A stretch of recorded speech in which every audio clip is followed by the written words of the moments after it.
I want to welcome Darrell Johnson, our very own Darrell, and thank you for doing this story today. Kate will be the co-host and also the AV expert.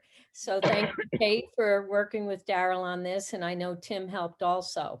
So without further ado, here we go. Thank you, and you can start whenever you want. Right. Okay, terrific. Well, thank you all for joining us today for my story. It was really a lot of fun putting this together. I was speaking with Mo earlier, and this is real therapy.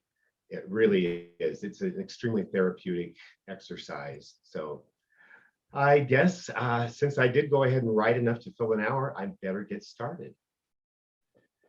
I was born on May 7th, 1956, on the front seat of a turquoise Mercury station wagon in the driveway of Rose Memorial Hospital in Denver. My father had run inside to get help, and my mother laid down on the front seat, turned off the ignition, and thought to herself, gee, I'm glad that I don't have to clean up this mess. I was the fourth child following three older sisters, and I must have been worried that I'd already missed too much attention. My older sisters were Marilyn and Janice, who were 6 and 5 years older than me, and Cindy, who was barely 2 years older. So even though it was three girls, then me, it didn't feel like we were separated by sex. It was more like a separation between the big kids and little kids. Cindy and I shared a room until we got older and it became awkward, and we've always been especially close. When I was 5, I was the only boy in the tap dance routine, me and my teddy bear, because I had tagged along with my sisters to Saturday tap lessons, and I insisted that I wanted to not just watch, but to get on stage too. I remember the teacher telling me that I was a natural ham and that I always seemed to be standing in the brightest lit spot on the stage. I now know that the technical term for that is key light, and I still have no trouble finding it. This love of the spotlight would manifest itself in many ways. I briefly tried piano lessons, but it was a struggle. I couldn't muster the discipline, and my mother didn't have the heart to force me. When I got to junior high, middle school for all the youngsters, I wanted to join the orchestra. And even though I didn't follow through with the piano, my mother gave me another chance. This time I chose to learn to play the saxophone, and I really took to it. My mother played the stand-up bass in her high school jazz band, and my grandmother used to actually give piano lessons. So music was always a large part of my childhood. My mother was an extremely proficient accordion player, and my sisters Janice and Cindy played the accordion, and Janice also played the clarinet, and Cindy played the flute. My oldest sister Marilyn joked that she was proficient playing the radio, so she missed getting bitten by the music bug. But I've always known the special place that music would hold in my life. I remember my sisters rolling their eyes when I announced at probably age 4 that I was going to grow up to be a famous singer. I'm eternally grateful that my mother always exposed me to such a rich musical knowledge and experience. Our record collection was filled with Broadway, classical, folk music, standards, and big band. And along with my older sisters and all the popular music of the 60s, it's no surprise that I can't remember a time when I wasn't completely surrounded in music and totally saturated. When I started at Adams City High School, I sat first chair saxophone in the orchestra and the marching band. I was one of only 3 sophomores who was invited to join the jazz band. It was quite an honor since they had taken first place in the state competition for several years running. In high school is when I joined drama club and got cast in my first musical, and when I joined the choir. Suddenly, the saxophone had some competition because I had decided that I wanted to sing. During my senior year, I came across my first vocal coach. So I was indulged by my mother with private weekly lessons with Barbara Eanes, the chorus teacher from Arvada West High School. I had attended a talent show to cheer on a good friend.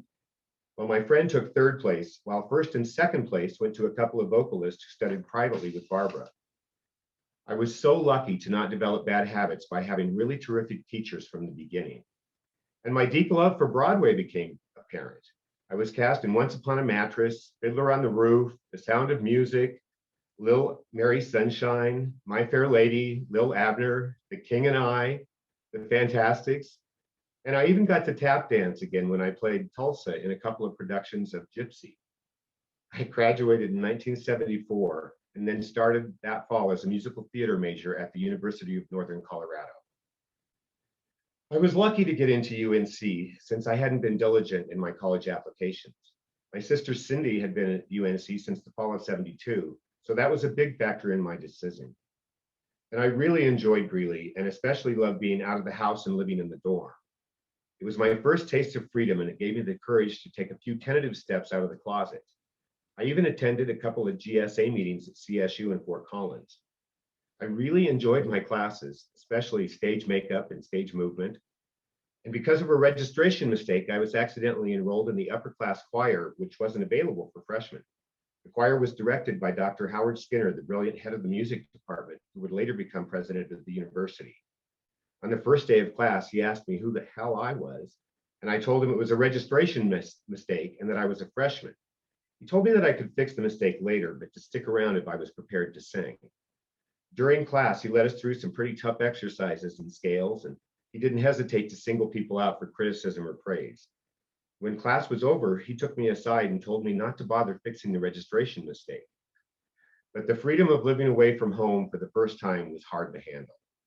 I had started to explore the gay bar scene in Denver, so I found myself driving from Greeley most every weekend and sometimes during the week.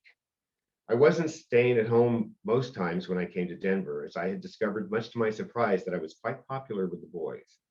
I still remember the confused look on my roommate's face when our mailbox was stuffed with Valentines, all from guys. But all that freedom and all my new social activities made it difficult to really put my attention where it belonged, on school. In the summer of 1975, I was hired by the Colorado Council of the Arts as a performer with the Colorado Chautauqua Company. Here's our send-off on the steps of the Capitol with Governor Dick Lamb. It was a theatrical troupe that traveled remote mountain towns in Colorado. We would set up a huge circus tent in places like Telluride and Eagle, and there would be big performances in the evening and small workshops and classes during the day. I was one of the core group of 12 performers who also set up and took down the tent. We did full plays, musical numbers, and comedy skits, all around variety performers. There were other headliners such as Cleo Parker Robinson Dance and Carmen and Renee Heredia. It felt like I was in the trenches learning my craft. When I returned to Greeley in the fall, I had really a lot of trouble getting back into school. And I never really moved back into the dorm, but I didn't tell my mother right away. I dropped out with the registration office, and they sent a partial refund for my tuition and housing to my mom. And that's how she found out that I was no longer a college student. I'd moved to Vail and was working as a waiter and living in the restaurant owner's condo. I finally called my sister Cindy in Greeley and came clean. I'd convinced myself that if I was really talented, I didn't need school. If I didn't have any trouble getting a great performance job over the summer, it should be really easy. And I didn't have any trouble getting a great job. So since Greeley used to be focused on being a teacher's college, I used the feeble excuse that I was being trained to teach instead of to perform. And I know now that I was just too focused on my newfound social freedom instead of my future. And it was one of those decisions that you often look back on and you wonder what your life would really look like if you just chose a different path. So I had worked during high school as a busboy at the Holiday Inn near Stapleton Airport, and I was grateful that I had a natural aptitude for service-oriented jobs and hard work. So I spent the next few years being a waiter, actor, dancer, singer. I worked at Eugene's Dinner Theater with Rick Sieber on a couple of shows. I performed in the pre-show and waited tables, so that was a really great paying gig. But I discovered just how hard this performer's life that I'd chosen really was, and it seemed like I was increasingly unlikely that I'd get to Broadway if I stayed in Denver. I was part of the Denver social scene and even marched in the first Denver Pride March in 1976. So I had many ties and a deep love of my hometown. It was pretty cheap to find a great apartment in Capitol Hill in those days, and it's hard to explain the excitement and the freshness that seemed to be part of those early days unless you lived them. But since you all did, I'm sure you really understand. I had a good friend who worked in the employment office at Mountain Bell, and he let me know I could get a great clerical job since I knew how to type. So in 1978, I started working for Ma Bell. And that went better than I really could have expected. And I soon found myself in their management training program.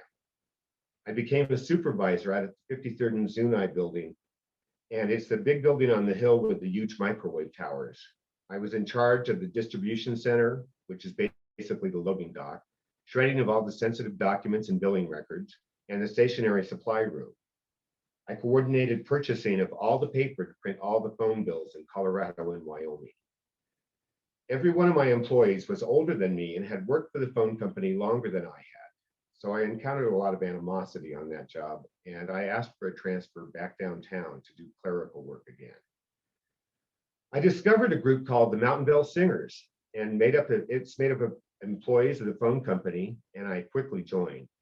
They performed at lots of outreach events and had a very dynamic director named Robert Lancy.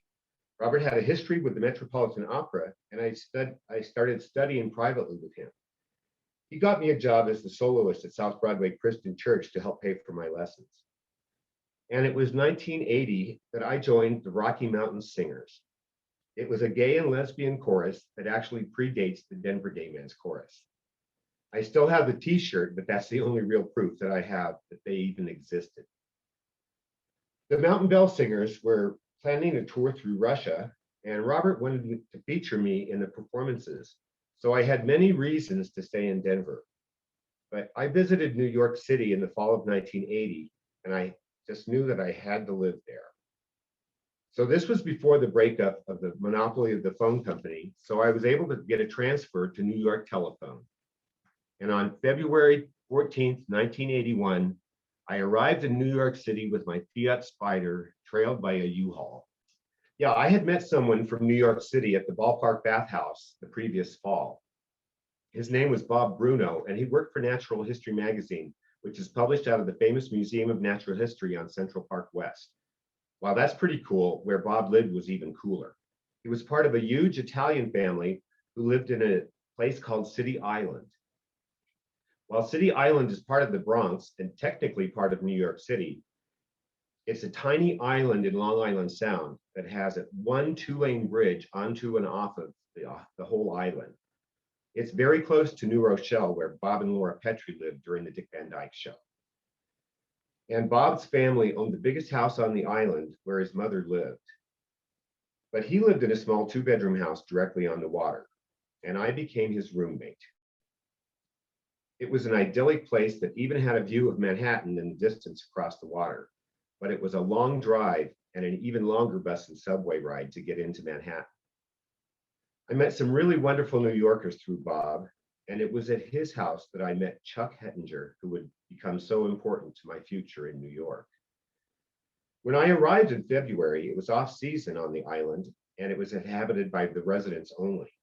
But by May, the spring season revealed how popular the island would become, and just getting across the bridge had become a huge problem. I had sold my Fiat, and I was dependent on the long subway ride, even after the bus finally got across the bridge. So I made the difficult decision that I had to move closer to Manhattan. I found an affordable place in Park Slope, Brooklyn, but before I had the chance to move, I had another life-changing event. When I transferred from Mountain Bell to New York Telephone, I was assigned to a work group of 8 to 12 people, and our job title was customer service rep, but we were trained on how to write up phone records and inventory phone equipment. This is during the breakup of the monopoly, and New York Telephone needed to inventory and create actual records for all of the phone equipment that was within their own buildings. So after we were trained, I became part of a smaller work group of 5 that had to travel to the various phone company properties to conduct the inspections and inventory all the equipment and then generate all the records. Since the job required so much travel, we had a rental car to cart us around. My work group was on the way to a building in Queens on the morning of June 14th when we were involved in a terrible car accident. We were 5 people in a Toyota Corolla, and there was a van traveling in the opposite direction, making a left-hand turn. The van turned directly into our path and hit the Corolla square in the center of the grille. There was no chance to react, and neither vehicle hit their brakes or left any skid marks. Since both vehicles were traveling about 35 miles an hour, the impact shoved the engine of the Toyota right through the dashboard. I was a passenger in the middle of the back seat. The impact caused me to be thrown against the console and the dashboard, breaking my wrist in 3 places and shattering my right arm. My head and face were crushed against the console, giving me a concussion and breaking several teeth. My legs were forced underneath the front seats, and my left ankle and my left leg were broken. My lowest three vertebrae of my back had hairline fractures from the seat belt, but it was the seat belt that kept me in the car and kept me from being thrown through the windshield. My coworkers in the back seat were thrown against the high back front seats and only received sprains and minor injuries from the flying glass. But both of my coworkers in the front seat died from their injuries. I'm so sorry. The driver was Paris, a beautiful 23-year-old with a 3-year-old son. She was a model in her teens and really lit up the room. And I always wondered what happened to her son. The passenger in the front seat was Sandy Wolin. I remember his last name because he was Jewish and gay. And because of that, we were friends. I remember thinking that it was a pretty high average to have 2 gays in a work group of 5, but that's New York City for you. The rented Corolla that we used to get to the phone company building in Queens didn't pick us up where we lived. We actually commuted on the subway to a few stations way uptown where Paris would pick us up.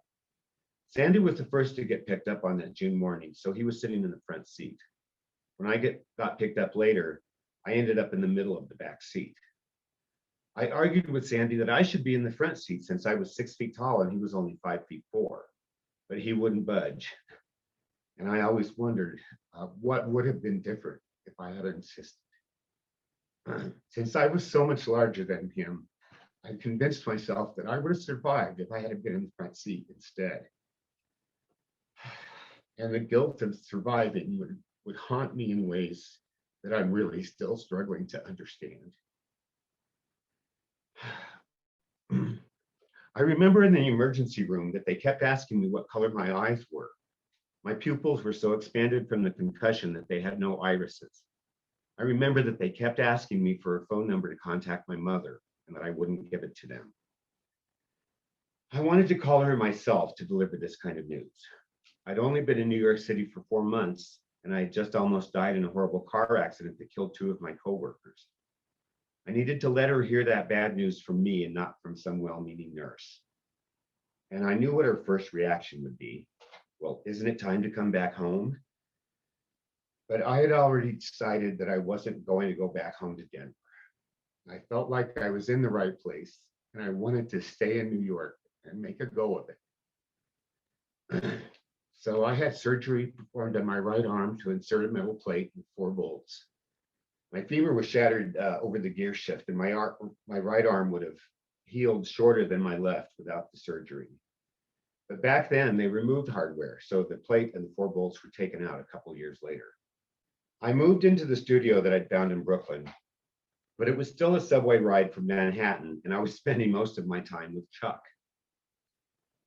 I had seen a table for the New York City Gay Men's Chorus at a street fair in the West Village, but they were just fundraising and not recruiting. I was told by a queen with an attitude that they had closed auditions because they had more talent than they could ever use, and that it would be years before anyone would ever get back to me. So I joined a group called the Stonewall Chorale. They were very happy to have me. And the chorale did a concert in September, and it turns out that Gary Miller, the director of New York City Gay Men's Chorus, was at that concert. He got my phone number, and I got a call about a week later asking if I would consider auditioning. Well, of course I did, and I became a member and sang the Christmas concert at Carnegie Hall. I continued to sing with the Stonewall Chorale for a couple more concerts, but New York City was so busy.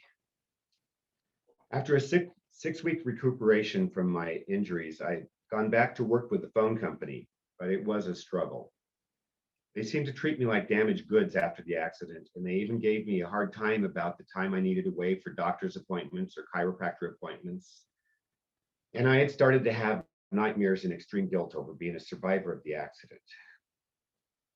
But at the same time, I was living a New York City lifestyle that I'd only dreamed about. Chuck was a really talented artist and painter, and I was soon spending all my time with him where he lived at his friend David's fabulous loft in Gramercy Park, right near the Flatiron Building. I remember the first time that we went to Studio 54, expecting to be turned away like you always heard about. But instead, the doorman picked me out of our group, and our crowd was whisked right inside. Here's a picture of Chuck and I at the bathroom at Studio 54. We had a friend who was a publicist, and it showed up on her desk one morning from one of her photographers. So she sent it to us. And Chuck and I had fallen in with the fashion crowd, and we met the famous model Janice Dickinson. Janice appeared everywhere in the 80s on magazine covers and advertising, and she and I became really fast friends. And somehow the phone company felt so boring by comparison. And I'd always had faith in myself that I wouldn't starve, so I quit New York Telephone. I'd used my recovery time from the accident to put together my first cabaret show at the Duplex, a famous cabaret club in the West Village. And I met someone who studied at the Manhattan School of Music, and I got an introduction to Marni Nixon. You might not immediately recognize her name, but you would recognize her voice. Marni was the uncredited singing voice of Deborah Carr in The King and I, of Audrey Hepburn in My Fair Lady, and of Natalie Wood in West Side Story. She also appeared as herself, as Sister Sophia in The Sound of Music. But I was still dealing with a lot of residual stuff from the car accident, and I didn't really understand the severity of the concussion that I'd suffered and the resulting traumatic brain injury. I ended up seeking the help of a psychiatrist and being diagnosed with PTSD, but I didn't want to continue with psychiatric care. I had a reluctance to drive or even be a passenger since the accident. I had heard from several friends that they were helped when they underwent deep hypnosis. So I tried hypnosis. My goal was to remove my fear of driving, and I don't really remember anything that happened in the session, but it was really successful. I got a job as a limousine driver and soon became the regular driver for Joan London on the Good Morning America show. This is a portrait that Chuck painted of me around this time. I'd pick up the limousine at 4 a.m., head to the ABC studio to pick up the show's script, and then head to pick up Joan at her house. She lived up in Rye, a town just north of Yonkers. I'd pick her up at 5, bringing her a hot cup of coffee, and she'd read the script on the way to the studio.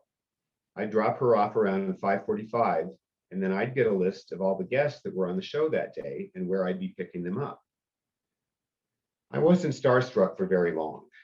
I drove most of the major celebrities of the early 1980s. If they appeared on Good Morning America, they rode in the back of my limousine. Sometimes I'd get a quizzical look, like they might have recognized me, maybe from Studio 54. It's hard to say. And then after the show wrapped up taping for the day, sometime in the mid-morning, Joan would go into the production office or to various errands around Manhattan, and then I'd drive her back up to Rye. It was a really fun gig. It lasted for several years. And my voice lessons with Marni Nixon really seemed like a fairy tale. I had grown up listening to The King and I and My Fair Lady, and Marni taught me so much. This is a picture from 1981, around the time I was studying with her. My natural voice placement is baritone, but I wanted to sing Tony in West Side Story and all the other great Broadway leads, most of which were tenors. And I was singing first tenor in the New York City Gay Men's Chorus. So my goal was to increase my upper range. Marni taught me that you do that by stretching your vocal cords, and that if you do it correctly, every note that you add to the top of your range, you also add to your lower range. Well, I was able to sing tenor way into my 40s, and then I skipped baritone and went straight to bass. Marni got me an audition for Big River, the Tom Sawyer musical. I did great through several callbacks, and then it got to the dance auditions, and it quickly became apparent that I was in way over my head. These kids had natural talent and years of study behind them, sort of like me with the singing auditions. You know, I had tap lessons when I was a kid, and I could always pick up choreography in community theater and chorus and all of that stuff. But this really was like what you see on TV. They would show you a full routine and expect you to immediately duplicate it back, exactly as they showed it to you. Not just the feet, but the arms and which direction you look, everything. And this scenario happened over and over again. I got through several callbacks for Into the Woods, La Cage aux Folles, Nick and Nora, but the dance auditions thwarted my Broadway dreams. I continued to love performing in cabaret shows, though, in the West Village and the theater district, and I developed a pretty loyal following. And in cabaret shows, there's usually no complicated dancing. So much about performing with the New York City Gay Men's Chorus also had the quality of a fairy tale. Carnegie Hall and Lincoln Center are pretty nice venues, and guest artists like Marilyn Horne and Faith Esham really made it feel like the big time. And in September of 1982, I performed at Coast, Come Out and Sing Together, at Alice Tully Hall at Lincoln Center. And we all know now that Coast is what's now considered Gala Festival #1. I was so busy at the time that I only attended the New York Chorus performance, and I didn't hear any of the rest of the wonderful participants. And I certainly didn't know then what Gala would grow into being. But I was living in New York City in the fast lane. I'd picked up a casual cocaine habit, and it was difficult juggling voice lessons and the men's chorus and my social life. Chuck and I went to Florida with Janice Dickinson for spring break in 1983. Janice grew up in Hollywood, Florida, and we were going with her to visit her parents. While we were there, Chuck and I stayed in Fort Lauderdale. We went out by ourselves one evening, and we picked up a really hot guy. A couple months after we returned to New York, I had a very significant infection and emergency room visit. I'm sure that I had contracted HIV, although that's not even what they called it back then. I followed it up over the next few years with thrush and a severe case of the shingles, so I've always been really confident that I know when it happened. And Chuck became infected at the same time.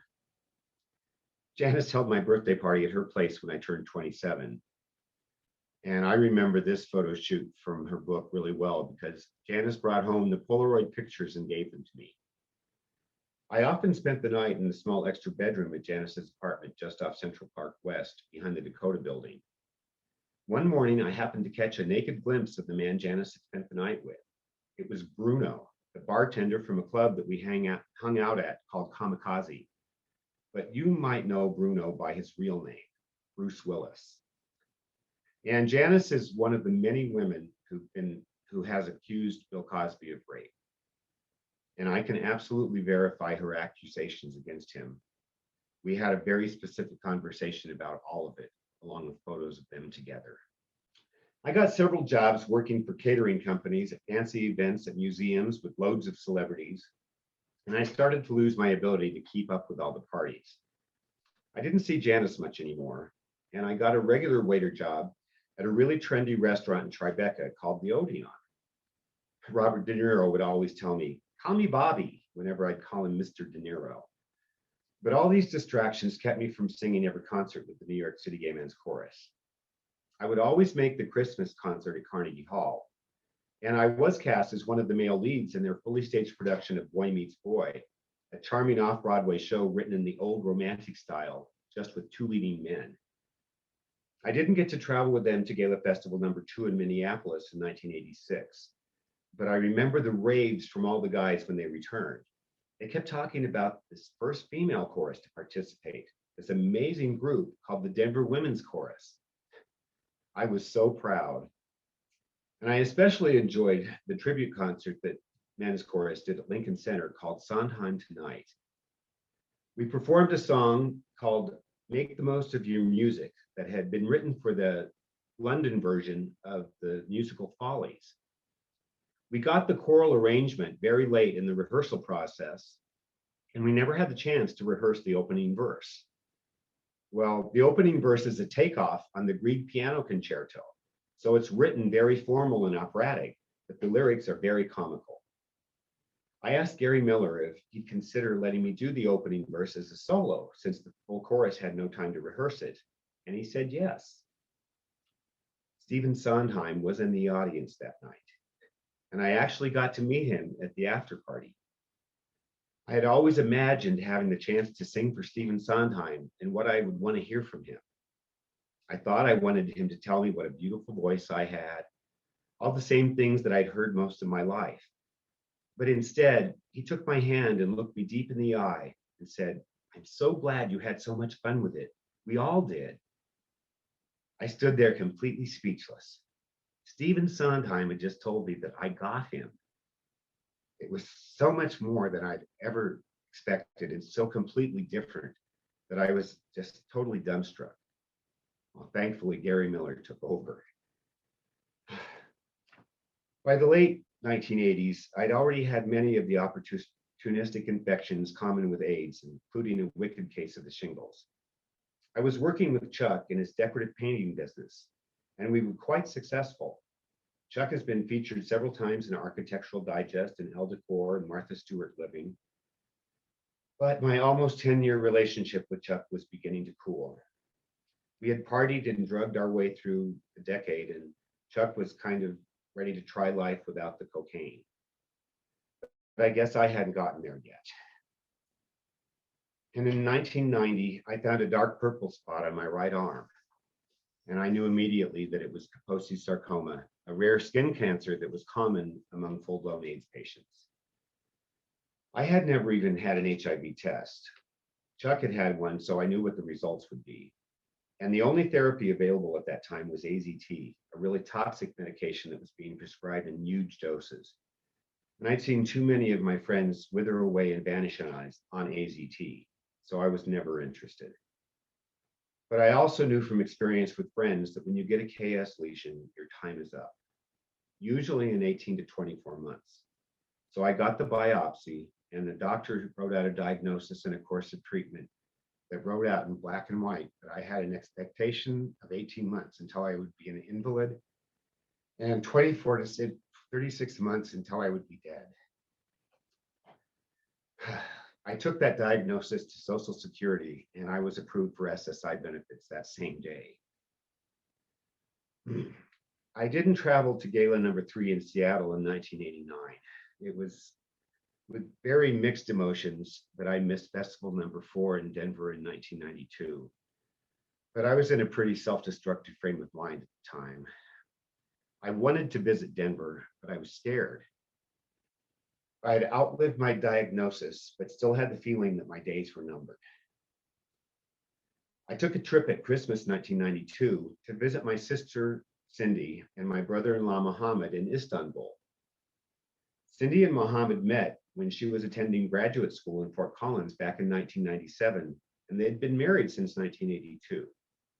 Mohammed was a country manager for Saudi Airlines, and they'd lived in Paris, Bombay, Kano, Nigeria, and for 8 years, Istanbul, Turkey. It was a wonderful 6-week vacation, and I discovered my deep love for travel. And I started to feel like maybe I was going to survive for a while at least, and that I had better start living my life again. So New York City in 1993 was a tough place to be.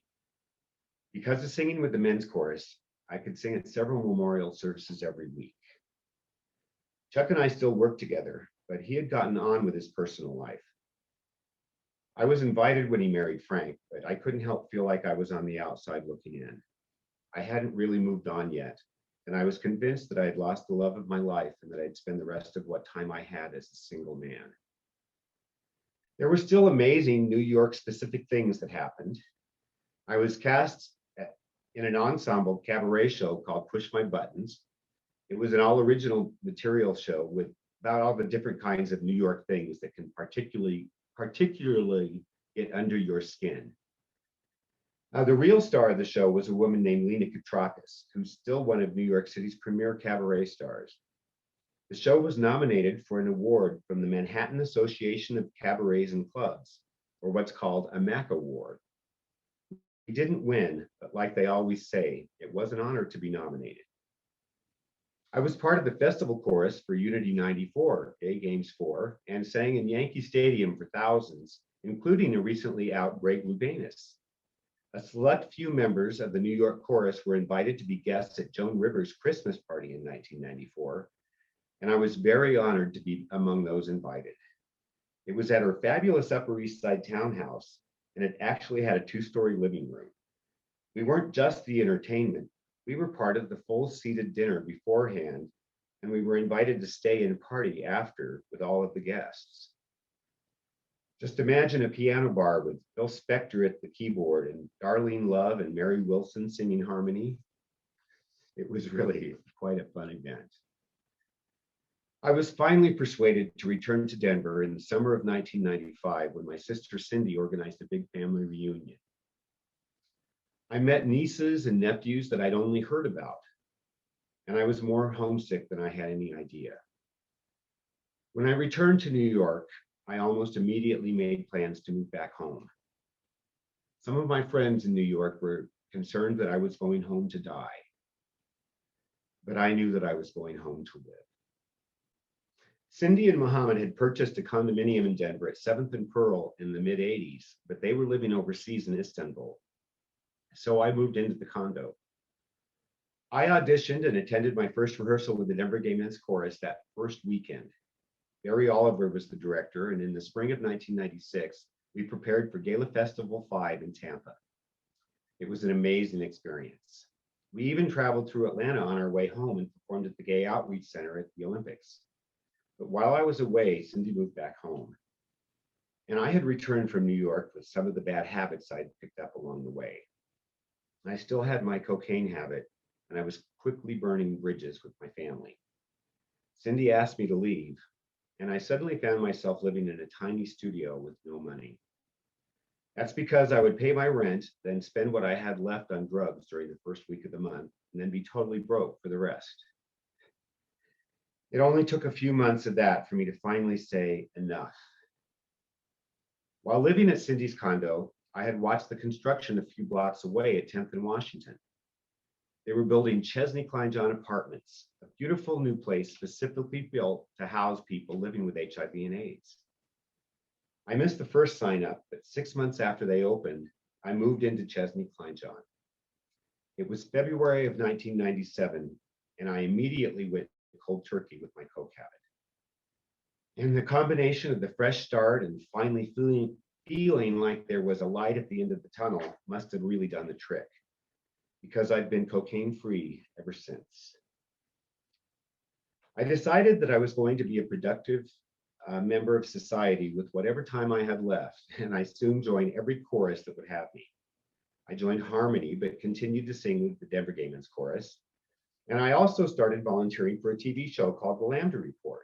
It was a public access show on Channel 12 on Sunday evenings. Tom Biddle was one of our charming anchors, along with Rick Miller, longtime DGMC accompanist, and Jean Bendick. You probably remember Jean Bendick. She always was with the Dykes on Bikes contingent that opened the Gay Pride Parade. I started out just helping with the sets and lights, but I soon was writing most of the news stories that the anchors read on the air. I say write, but it was mostly just cut and paste from other reliable gay news sites to compile a 30-second story. The name of the show changed to Colorado Outspoken, and it continued for several years. In 1998, my DGMC buddy Kirk Maple talked me into auditioning for Canto Spiritus. It was a chamber choir directed by a former conductor of Harmony, Vicki Berichter. We both got in, and it became an extremely rewarding experience. It was a true chamber choir with only a couple people on each part, and we were regularly re-auditioned and required that we maintain high sight reading skills. We performed lots of a cappella and really difficult pieces. Vicki and Canto Spiritus introduced me to and gave me an appreciation of music from all over the world. We did a really terrific recording of Brazilian music called Brazil. And Vicki became a real musical mentor and guide. I've also studied with her privately. It was about 10 years ago now, but I believe we can all really benefit from a good vocal teacher, especially as our voices continue to age. I got hired by Bill Douglas and the Boulder Choir Ajnova to be a session singer on Bill's recordings, A Place Called Morning and Homeland. At those recording sessions, I was reacquainted with a woman from high school, Cindy Edwards. She's Cynthia Vaughn now, and she was part of the faculty for the voice department at CSU. Such a small world. She now lives in Washington State, running Magnolia Voice Studio. But when she was living in Fort Collins, Cynthia was one of the vocal coaches for an amazing America's Got Talent contestant named Mandy Harvey, who competed as a singer on the 12th season of the show. And Mandy has been profoundly deaf since an illness at the age of 18. I also became acquainted with Kathleen McGuire while singing in a World AIDS Day chorus in 1998. Kathleen was briefly the conductor of the Rainbow Chorus in Fort Collins, and during her time there, they recorded the album Beginnings. Kathleen asked me to sing with Rainbow as a ringer. And a ringer isn't just a member of a handbell choir. It's also a term for someone who isn't a regular chorus member, but who sings to provide an example of the correct notes and to beef up the sound of the section. I didn't attend every rehearsal, but I recorded an example for the other guys to rehearse with. And I attended Gala 6 in San Jose in 2000 as a full singer with 3 participating choruses: the Denver Gay Men's Chorus, Harmony, a Colorado Chorale, and the Rainbow Chorus of Fort Collins. In October of 2000, I attended the Rainbow Chorus Fall Retreat in Estes Park, and I met Jason Hernandez. Here's a picture from the day we met. Not a great picture of me, but you can see by the way Jason's looking at me that he's already hooked. I was really attracted, but I had convinced myself over the previous 10 years that I didn't want or need a boyfriend. I don't know how hard Jason really had to try. I wasn't seeing anyone at the time we met, and I never dated anyone else after I met Jason. And I gave him an extra ring that I had on our second date. It just happened to be the same rainbow stone ring I already wore. Jason lived in Greeley and worked in Fort Collins when we met. But by the summer of 2001, he'd sold his house and purchased a condo at 14th and Columbine. I'd become pretty independent, and I didn't want to give up my place at Chesney Kleinjohn, and I'd been invited to join and over the years, I'd become more and more involved in Chesney Kleinjohn's operation. I'd been invited to join the board of directors and was acting as the resident manager. So Jason and I have never lived together during our 20 years as partners. We spend most evenings together by choice, not obligation. And because Jason's a terrific creative cook and I do better cleaning a kitchen than trying to cook in one, I spend almost every available evening at Jason's house. And Jason gives me the freedom to sing in all my choruses and pursue all of my other interests without any hassles or hurt feelings. In 2001, I started a professional choir gig with Temple Emmanuel, singing in their High Holy Days choir for Rosh Hashanah and Yom Kippur services. It's really beautiful music, but Hebrew is really difficult to pronounce. And there were multiple services at each of those. So I enjoyed that though so much. And I did that over the next 13 years. And in 2002, Vicki Brichter partnered with multiple community choruses and the Colorado Symphony Orchestra to perform Sing for the Cure at Betcher Hall. Sing for the Cure is a set of songs written to benefit breast cancer research and treatment, which chronicles the many challenges and journeys of a breast cancer diagnosis. And I was really honored to be part of the planning committee and the bass baritone section leader. So eventually, I stopped feeling like I had to make up for lost time, the feeling that I might not have the chance to sing every last note. Jason and I were both singing with Harmony in 2004, but we didn't attend Gala in Montreal. It was difficult for Jason to get time away from work, and I didn't want to attend alone. And I was going through one of those rare times when I kind of wanted to take a break. I was really active though, still with DGMC, and even served on the board of directors for a couple of terms. But being part of so many large and small choirs and choruses over so many years was teaching me a lot about change and how to accept it.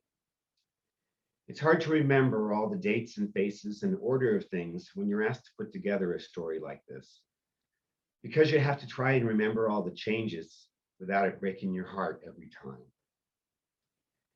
How many times has your chorus lost a beloved conductor?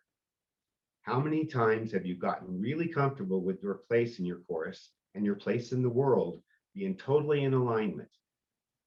And then you hear the news that you need to start an artistic director search. How many times has the choir that you put so much of yourself into just ceased to exist altogether? Well, Canto Spiritus was one such loss.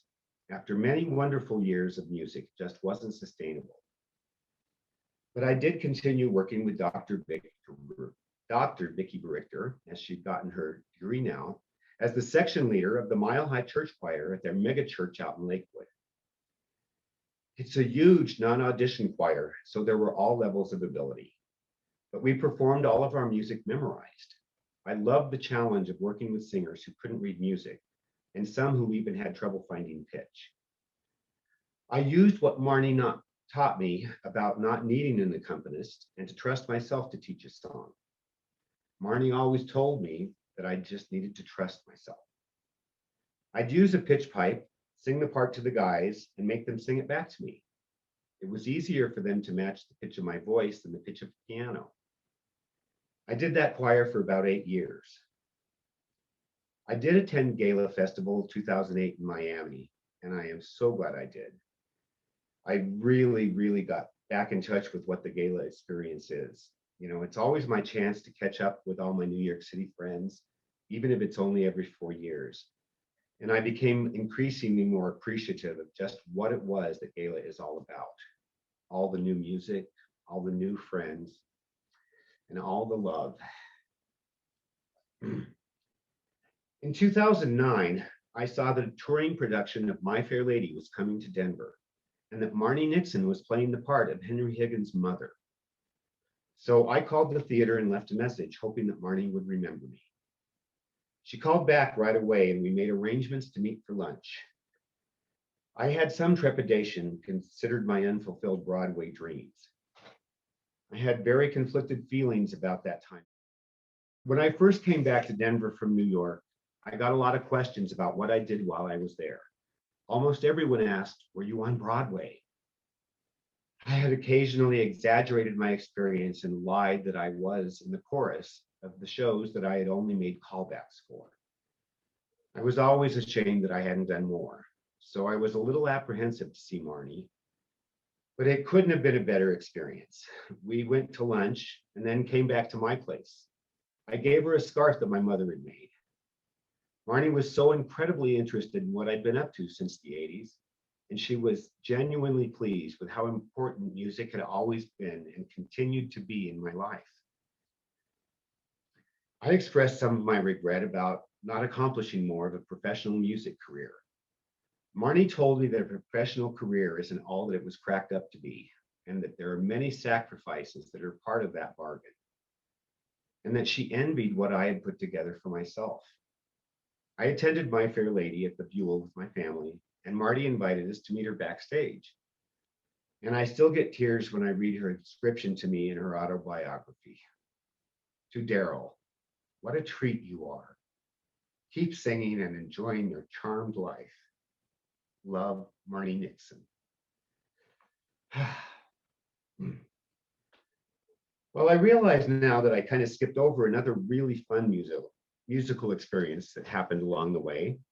Around this time, I spent a few years as the featured vocalist and the announcer with the John Philip Sousa Band. I got the gig through the recommendation of Beth Brown, who played with them and was also their featured vocalist, so I had really big shoes to fill. The Sousa Band played Sousa marches and other patriotic music, along with standards and Broadway show tunes. They would play at street fairs and music festivals throughout the warm season, and it was so much fun. My mother and sister loved Sousa marches and standards, and they were able to come and see many of the Sousa Band performances. But 2011 and 2012 were pretty rough years. My sister Janice had spent her adult life in Indianapolis and was divorced with a couple of grown kids. In early 2011, she became very ill. It turned out to be liver cancer, and she passed away in just a couple weeks. Marilyn made it back to see her, but Cindy and I had purchased tickets for the following week and missed our chance. Her son Jason was getting married only a month later, so Cindy and I used our plane tickets to attend his wedding. The same week that Janice died, my mother was diagnosed with lung cancer. She put up a valiant fight with chemotherapy for almost a year, but the radiation treatments really did her in. In December, I was singing Christmas concert with DGMC and went to see her in hospice after our Highlands Ranch performance, still dressed in my tuxedo. She woke for a moment and turned to see me and said, "You didn't have to get so dressed up to come see me." She passed away the next morning. The men's chorus chamber choir sang Going Home at her memorial service. The next few months were spent with my sisters going through the house we all grew up in and getting it ready for sale. My mother bought it in the 50s, so it had time to get really filled up. As I was going through a cedar chest, I found something kind of interesting. My mother was quite a good seamstress, and she made lots of the clothes my sisters grew up in. I found a bag with a pattern for a nice velour suit, complete with the velour jacket material, silk lining, the thread, and the shoulder pads. It was a complete project that she was planning to make for herself, but she never got to. When I looked closely at the pattern, I recognized the model. It's Janice Dickinson. Just a weird coincidence of circumstance, since my mother never knew who Janice was. But she knew who Marnie Nixon was because my mother was the one who introduced me to Marnie's voice all those years ago. Marnie was never a ghost singer in our house. And when I first heard those recordings, my mother had told me exactly who she was. And I'm so pleased that my mother had the chance to knit Marnie a scarf and to be able to be so proud of her son for knowing her. After all the work of our childhood home getting put on the market, my sisters and I thought we had some smooth sailing. But a week later, Cindy got diagnosed with ovarian cancer. She had to undergo surgery and chemotherapy, but it had been caught fairly early, and they were hopeful that it was resolved. Cindy was cancer-free for about 5 years when she had a reoccurrence. So it was an even more aggressive surgery and another couple rounds of chemo. It's been a little over 5 years cancer-free again, so we're keeping our fingers crossed. So I was very excited when Gayla came back to Denver in 2012. Seeing friends that felt like family from New York seemed like an even sweeter deal when you're dealing with other challenges. And it seemed like the challenges weren't over yet. I was singing with 5280 a cappella, who were guest artists with Harmony for their Christmas concert that year. It was at dress rehearsal when Jason called to tell me that his dear mother Della had fallen and had a bad head injury. It was such a shock as she had been out shopping for Christmas presents when it happened. So no one could really prepare for losing her the next day. The only blessing was that it was brief and she didn't suffer. So 2013 had to be better. Cindy got the news that she was cancer-free. We went ahead with plans we had postponed from the previous fall, and I took Jason to Turkey. It was a group trip with Cindy, my sister Marilyn, Cindy's sorority sister Jackie, Kathy Johnson, not a relation, and our dear friend Adam. We visited Istanbul and the Hagia Sophia, built in the 1400s. We went to the Mediterranean Sea, where we caught a gullet. It's a traditional Turkish wooden boat built by the family that also served as the crew. We swam in the Mediterranean, and yes, it really is as blue as you think it is. And we embarked upon a journey along the coast where we visited all the ancient Roman and Greek historic sites. It was such a wonderful adventure, and it instilled a deep love for travel with both Jason and I. We have lots more pictures to share when I have more time. And our fabulous vacation was followed by lots of rewarding choral experiences and lots of great music. But I was almost 60 years old by now, and it seemed like loss was much more inevitable than new experiences. Jason's dad, Louis, never really recovered from the loss of his dear Della. In 2015, he had a stroke and was left partially paralyzed.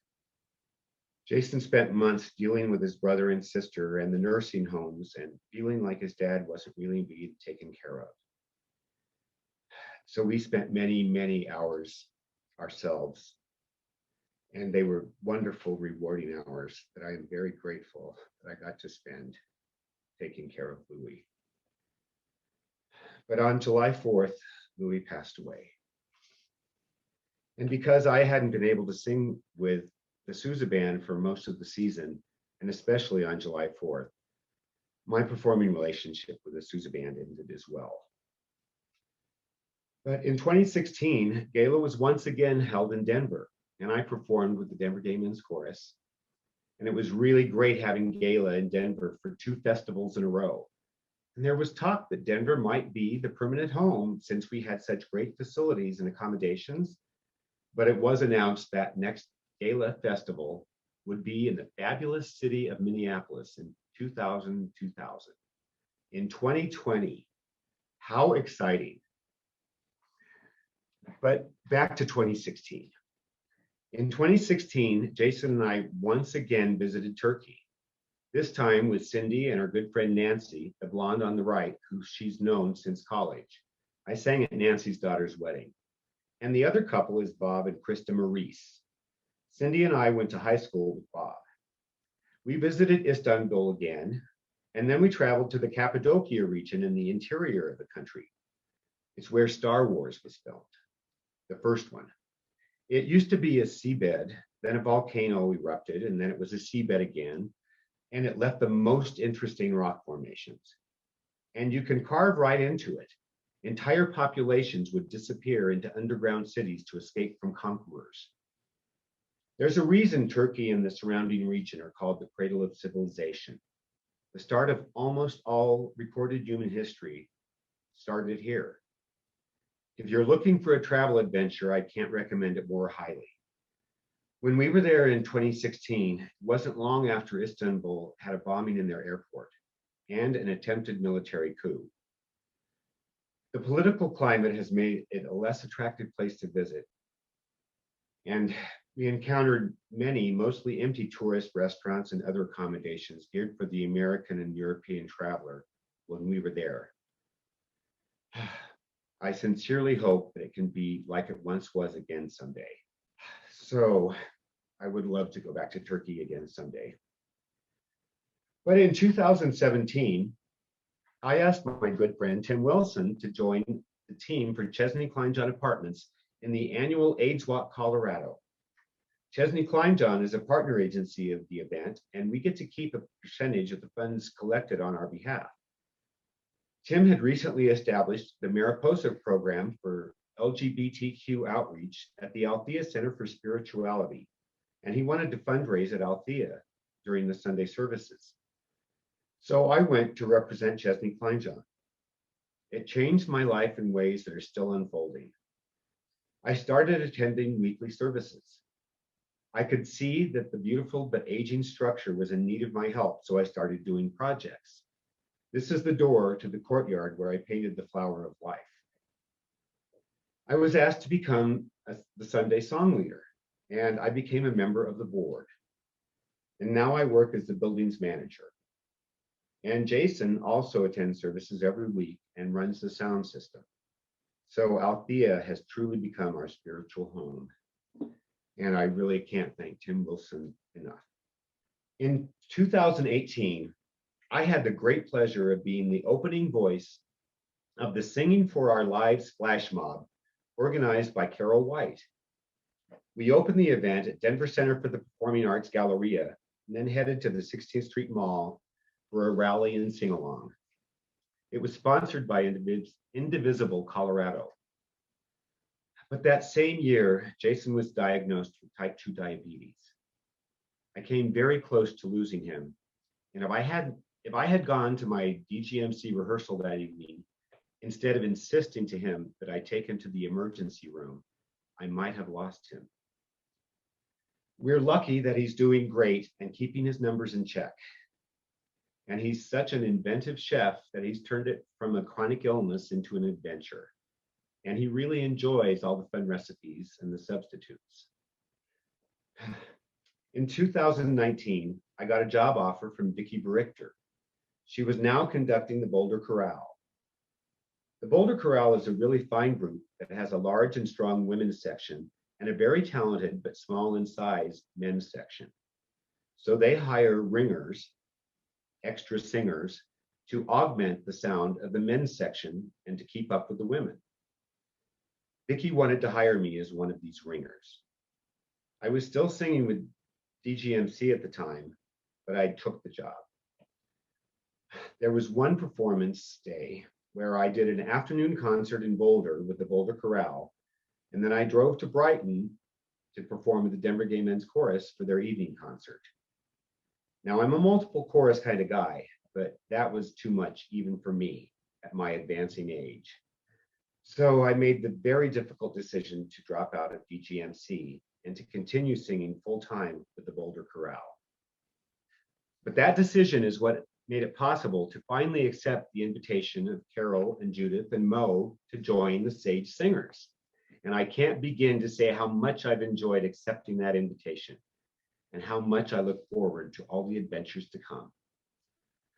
But the photo up that on the screen right now tells you that in 2018, my sisters and I celebrated Cindy's latest victory over ovarian cancer with a trip to Scandinavia to visit our ancestral homeland. We traveled with a really large group to Sweden, Denmark, Norway, and Iceland. It was a Rick Steves tour, and we had the best guide. Mohammed met us in Stockholm, but Jason wasn't able to come with us because of using all of his vacation time during his diabetes diagnosis and subsequent illness. But we have plans to travel much more once Jason's work allows. And I'd love to share many more of my hundreds of vacation pictures if you're willing. So I guess that's probably it. I want to thank Tim Wilson for all of the encouragement and the editing and the patience. And I want to especially thank Kate Burns for the slideshow. She was able to take all of the off the cuff and out of focus shots from books and albums and frames. And I took all of those on my tablet and then sent them to her. And she photoshopped all of those into a usable slideshow, all in the last few days, of course. And not just willingly, but enthusiastically. And I have to thank Mo for encouraging me to tell my story and for all the brave souls that went before me as such great examples. It's a very revealing thing getting all this down on paper. It makes you appreciate all the people and experiences you've encountered along the way. But even more than that, it makes you somehow appreciate your own role in your own life. I highly recommend it. So thank you so much. If everybody could unmute themselves, I want Darrell to hear our applause. Thank you, Darrell. I And have my tower up so I can actually see all the little, okay. I'm looking at my other screen. So thank you so much. Thank you so much for doing this and making the point that it's so cathartic for ourselves to do this. And I think everybody who has done a story has felt that, as you have just stated. And it's not just sharing your story with other people to let them know what you've done. It's so important for yourself. So it gives me goosebumps. I don't want It was a to. real privilege. It's really not a horrible obligation. It's such a privilege. I want to open it up for the next 10, 15 minutes if anybody wants to make a comment. I've spent quite a bit of time reviewing segments one at a time over the last number of weeks of Darrell's story, and then, you know, doing a full read through a couple times and, you know, making some suggestions for clarity and duplicates that, you know, if you've seen one segment at a time, you don't notice. But it was really quite wonderful to hear it all together and presented with the pictures, because I hadn't seen the pictures. And one of the questions that comes to mind for me, Darrell, is was your hair naturally curly? And if so, when did the curls disappear? Yes, it was naturally curly. I never had a perm, and they just kind of disappeared when I cut it really, really short and just never grew it that long again. Wow. Beautiful. I see Christine has her hand up.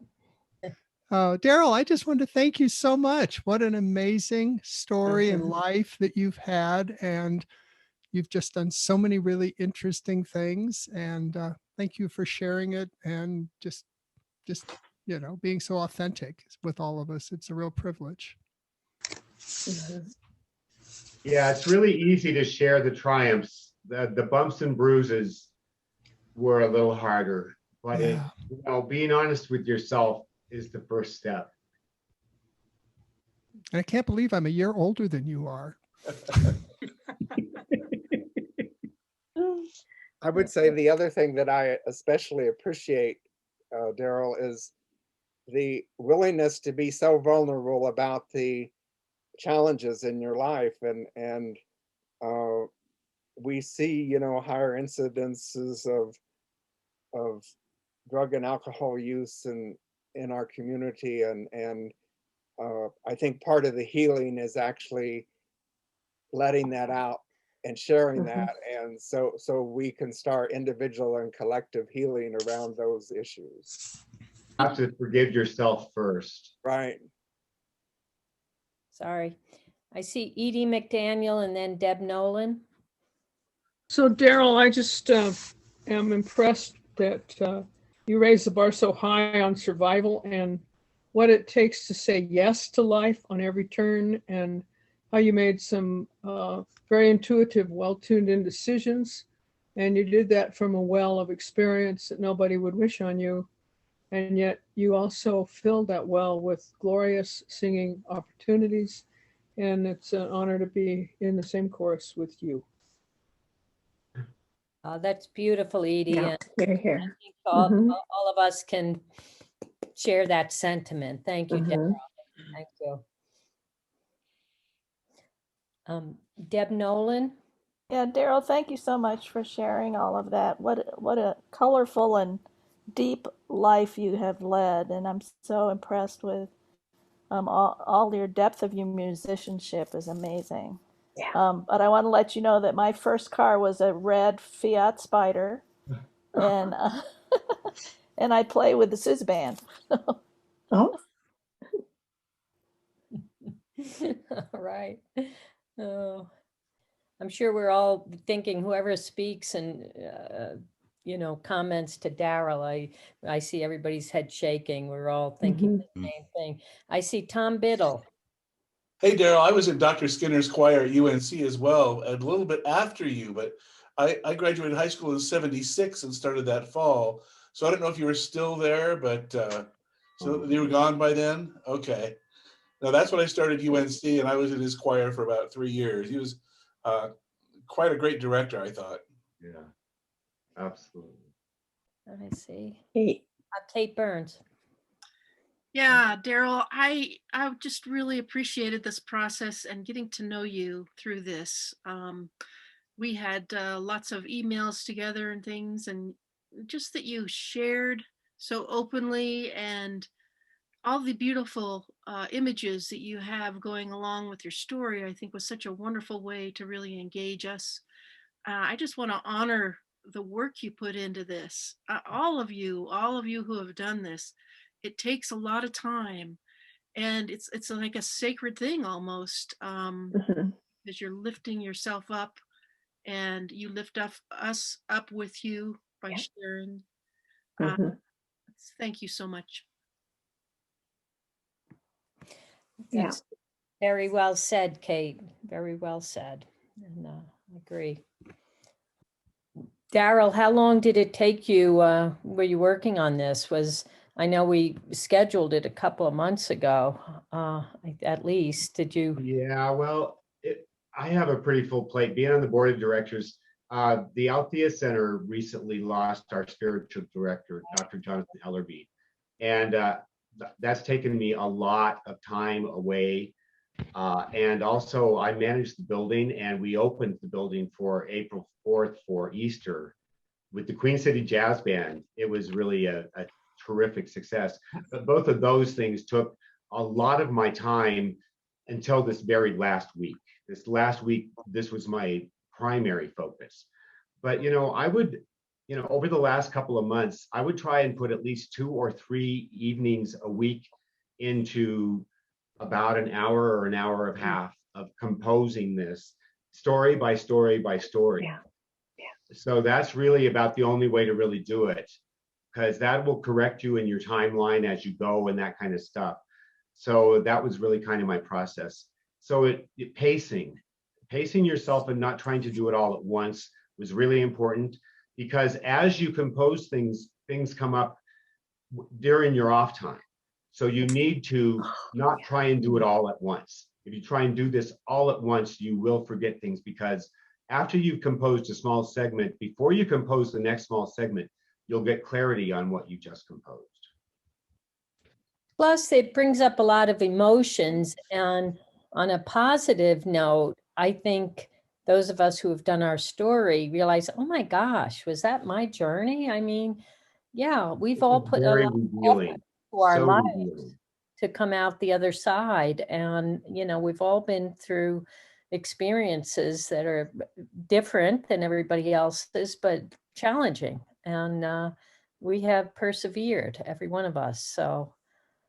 At first, I thought, how am I going to fill an hour?